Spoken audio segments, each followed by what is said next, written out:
In this video, I'm having a little bit of trouble getting the scanning software to recognize that the camera is in this room here. So it should be able to match up the hall, the lights, the pink floor. But just now, as you can see here, it's struggling to get it. And when we take a scan, it's for some reason thinking we're in this room. So if we just hide just now, let's take a scan. And you can see it, so it's making an error there.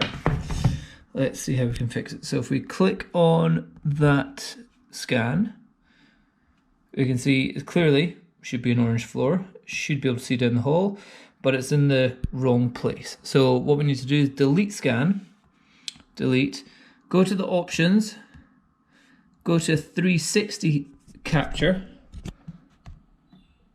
make it take another photo again.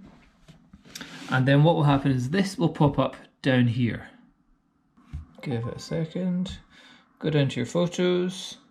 Here, now we've got this room. And we need to go up and place it on the map.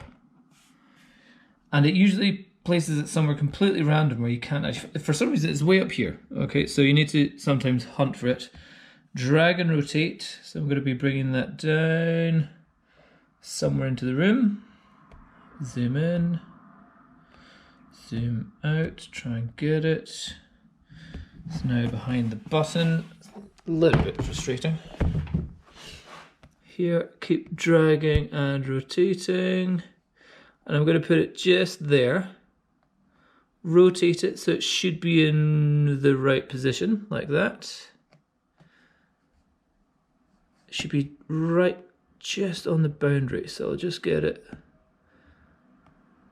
Click it. Now for some reason it doesn't give you the option to drag and rotate, so you need to click another one for a second, go back, and then you can do the drag and rotate again. And I'm just going to zoom, move it just a little bit closer. There.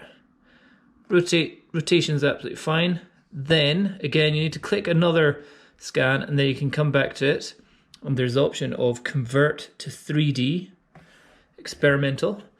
It will say executing 3D conversion, and hopefully it will say that it's worked, and we'll see some more here. No, it's completely ruined it. It hasn't worked. Okay, ignore this video.